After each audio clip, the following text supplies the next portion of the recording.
楼上呢，你给我安静。那为了体谅对方嘛，所以我就配合楼上的生活作息，也跟着早上5点起床，也就是晚上10点我就要上床睡觉了。就睡不到1个小时，又被晚回来的隔壁邻居给吵醒，然后再睡一下呢，半夜1点、3点、5点又陆续被各种噪音给吓醒，就这样子无限循环。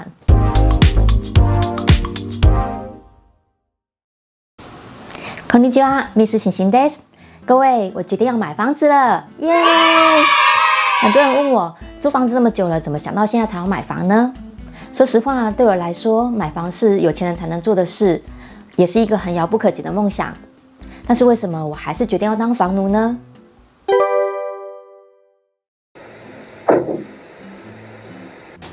没错，我想买房的最大契机就是现在住的地方的噪音问题，让我再也受不了了。噪音的日文是骚音，騒，那不是发烧的烧哦。噪音指的是刺耳或是让人感到厌烦的声音。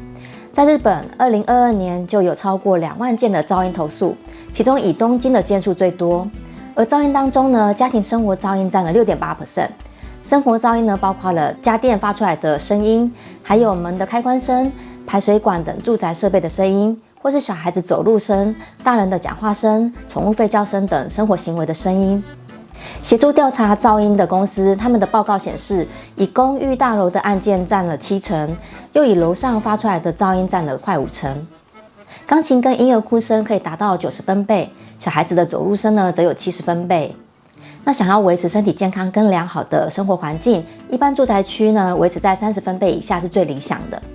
如果长期待在高分贝的噪音环境下，可能会导致自律神经失调，忧郁症风险也会增加65%。有的人甚至会伤害他人，会有自残的行为。看看过去这些发生的社会案件，就知道有多可怕了。有被投诉过的人呢，应该都会觉得，我明明就没有发出声音怎么老是被邻居说我很吵呢？搞不好问题不是出在你本身，而是房子结构的问题哦。噪音的传播途径可以分为空气音跟结构音这2大类。空气音是借由空气传播的声音，例如汽车喇叭声。结构音呢，则是透过楼板、墙体、梁柱等结构传播声音而产生结构的共振，很难分辨出是从哪里发出来的声音。例如在很薄的墙壁上面敲击，就会借由墙壁将声音传到四周去。代表声音传播难易度的隔音等级是用 L 值来表示。L 值是基底混凝土板的厚度150 mm 推估出来的。L 值越低，代表隔音等级越好。L 值呢，还可以细分为2种。LL 是像汤匙掉在地上拉椅子的那种高频的尖锐声音，还有一个是 LH， 像是小孩子的蹦跳的这种低频的冲击声。隔音等级呢，在 LL40 或 LH45 的话是最高等级，几乎听不到什么声音。而 LL60 或 LH60 的话呢，就很容易听到声音。另外，建筑结构不同呢 ，L 值也会不同。隔音比较差的木造房 L 值是75，隔音最好的结构是 L 值40的钢骨钢筋混凝土 SRC。5年前搬到这间 RC 结构4层楼带电梯的公寓，1层有5间，而我是住在3楼。刚搬来的第1个月，某天早上6点被天花板传来的手机震动声给吵醒了。除了请管理公司呢告诉楼上的住户改善之外，我自己也要小心不要吵到别人嘛。所以呢，我就买了地毯跟拖鞋，在房间里面走路也会像倩女幽魂一样快浮起来了。关门呢也会轻轻的关上，搞得我自己压力好大哦。明明我就没有人投诉过我啊。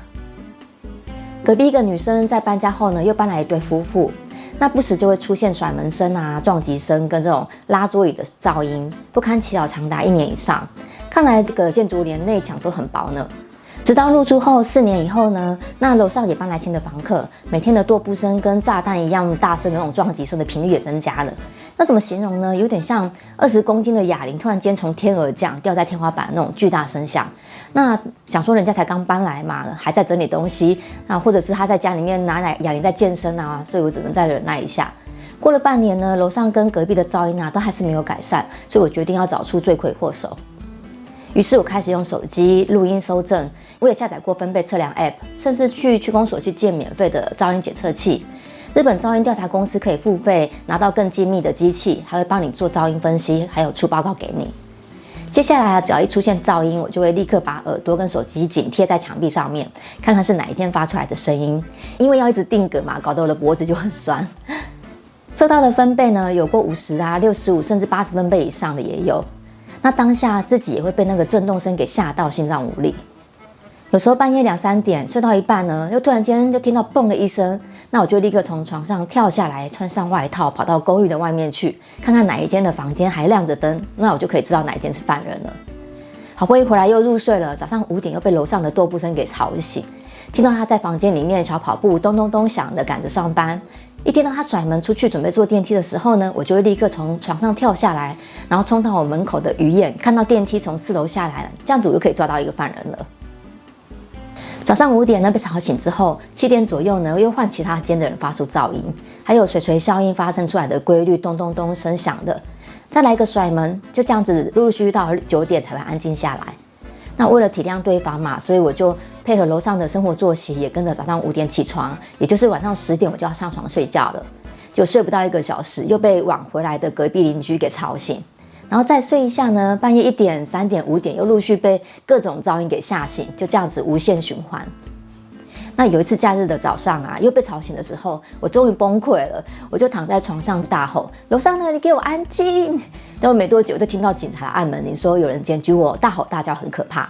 那我忍不住就哭着跟警察说：“我长期处在这种环境下，在我的房间里面吼叫发泄不行吗？而且我有证据，我还不忍心去报警真的是恶人先告状。”人啊，真的不能太善良，所以只要一发出巨大的声响呢，我就会用力关门，或者是用力捶墙壁来回馈对方，但是手很痛就是了。可是以暴制暴啊是没有办法解决问题的，我也不喜欢这样的自己。可是又因为长期处在这种噪音环境下，睡眠品质变差，还3不5时的被各种炸弹级的噪音给吓到七魂六魄都飞了，呈现精神衰弱，会不自觉的掉泪、胸痛、头痛，也吃不下饭。那常常心悸啊，然后心脏都要随时揪着，免得承受不了下一次突如其来的撞击声。有时候躺在床上还会听到音波声，感觉床好像在摇晃，也会有耳鸣啊、幻听等症状。直到有一天啊，出现了一个念头，就是直接走下马路，然后干脆直接被车撞了，这样我就可以解脱了。当下我真的吓到，因为我不能让噪音毁了我的人生，我就逼自己一定要出门散散心。我走在路上就魂不守舍的，到了附近的咖啡避难。待到大家都睡觉的时间，我才敢回家。可是回家前呢，一想到要面对这一切，我又很害怕，不敢回家。那为了要让犯人知道他造成别人的伤害有多大，我后来还去看了医生，被诊断是自律神经失调，公司还请假了1个星期，没有办法工作。那天晚上呢，看完医生回家后啊，长期因为被折腾到累到直接倒了就睡了。没有1个小时呢，又被撞击声给吓醒，我只好吞了1颗安眠药，结果就直接睡到隔天的晚上6点半。天哪，我竟然睡了1整天若是之后都要靠药物入睡的话，也不是办法。看来呢，我要主动出击，不要再忍耐了。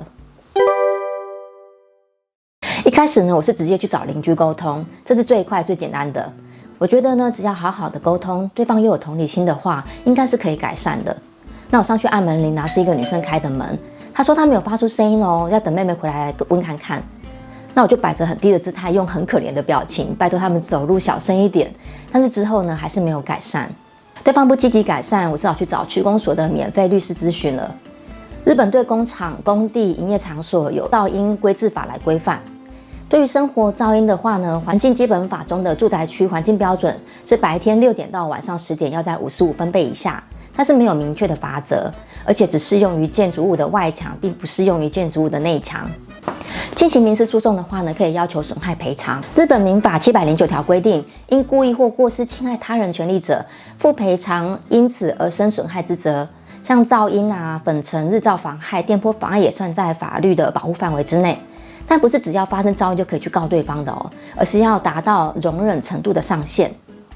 但这个容忍程度的上限呢，也没有一个明确的规定，法院是依照个案来判断的。另外，日本的轻犯罪法第1条第14号提到，制造噪音妨碍近邻安宁且不接受公务员制止者，可拘留或科罚金。若警告之后有改善的话呢，就可以避免被罚款。过去的判决案例中呢，有过在室内打鼓而让对方感到意识模糊不清的声音暴力，违反刑法第208条的暴行罪。也有过因为噪音造成对方听觉障碍或睡眠障碍身体不适，违反刑法的第204条伤害罪的判决。例如奈良噪音伤害事件，就是有一个妇人长达2年半的时间放出很大声量的音乐，造成邻居身体不适，后来以伤害罪起诉，被关了1年8个月。律师说，发生噪音的时候啊，可以直接到对方家中按门铃，但是会有被报复的风险。以过去的案例来看，通常都会花很长的时间，也会花不少钱来诉讼，那赔偿金也不多，所以建议我可以写存证信函来表明自己的立场，要求对方进行改善就好了。的确，走诉讼程序有点麻烦，还是请管理公司出来解决好了。管理公司的 SOP 就是先道歉，然后要我记录噪音发出来的时间，然后早一天呢来我这边确认噪音的来源。他在房间那1个小时刚好只有出现过1次噪音，还有这个水锤效应发出来的声音，还被我找到水锤效应的声音是从门边的水箱跑出来的。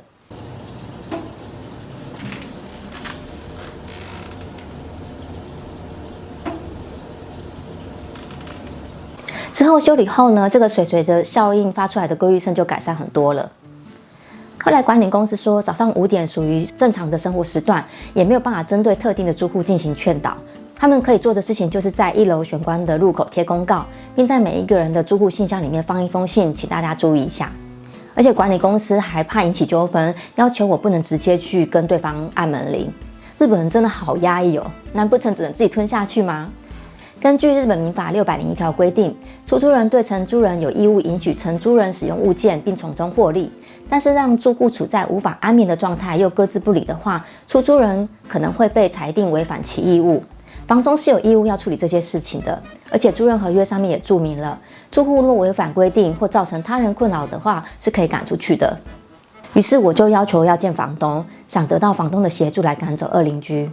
结果到了约定的那一天，管理公司说房东因为隔壁跟他楼上的房客也发生了噪音的纠纷，他太烦恼了，所以他身体状况不好，没有办法出席。管理公司说他们没有办法赶房客，还建议我搬家比较快。不是吧？制造噪音的人没事，受害者反而要自己搬走。他们也建议我今后如果发生噪音的话，可以直接去找警察。那当时因为我还在申请日本身份当中，我怕留下记录被影响到申请，而且警察是民事不介入，警察也只能劝导而已，根本也没用。当然搬家是最快的解决方法，而且说不定管理公司不会收我解约金，还会帮我出搬家费用。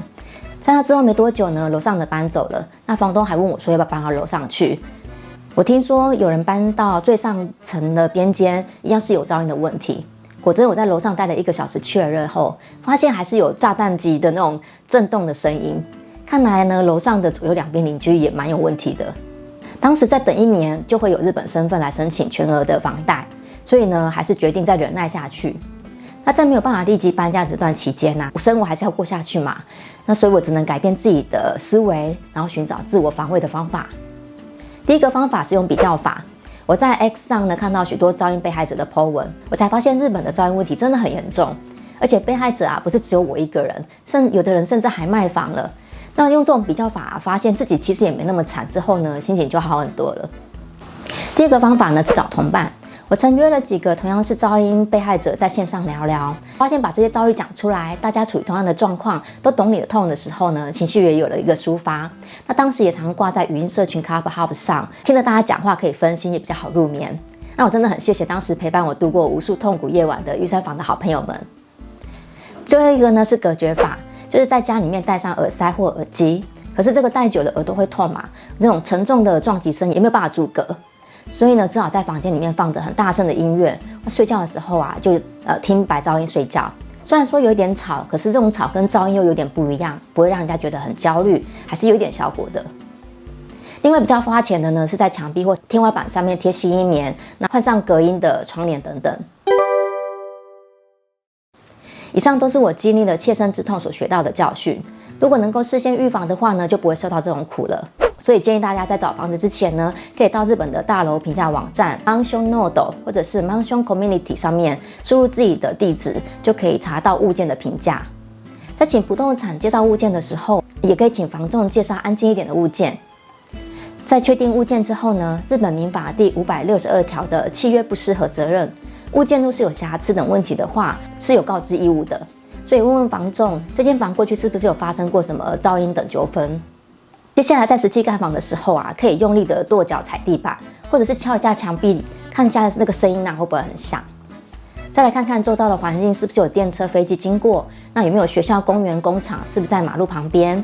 那这些呢都是很容易产生噪音的地方。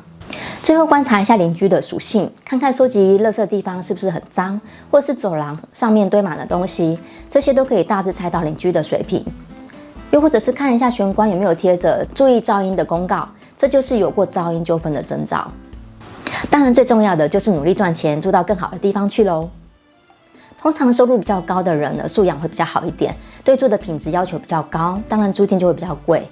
如果可以努力赚钱，住到建物结构、建材用的比较好的地方，就比较不容易遇到这些噪音的问题。那也可以到 boonchindai.com 这个网站，选择乐器可、单身、家庭、宠物入住可这种隔音好的物件。也希望建商可以效法女性专用车厢的电车一样，推出一整栋呢只接受可以保障安静入住的人的物件。集合式大楼里面上下左右都会有住户，不论隔音做得再怎么好，多少都会彼此干扰，遇到噪音的几率比较大。那老天爷让我经历了这么惨痛的经验，可能就是要我买房的 sign 了吧。为了追求更好的生活品质，我才下定决心要买房子，而且最好是跟邻居的栋距够大，或者是边间的独栋房。下一集开始呢，我将会介绍我在日本自立自建的全过程。虽然这是一个非常困难的挑战，但至少我可以拥有一个专属自己的理想居家空间。如果你也有过类似的噪音问题，欢迎留言跟我分享。如果你喜欢我的内容，也请帮我按赞、订阅、分享给更多人，给我点鼓励，就是我继续做影片的原动力哦。让我们来一起打造专属自己的理想居家空间吧。我们下支影片见。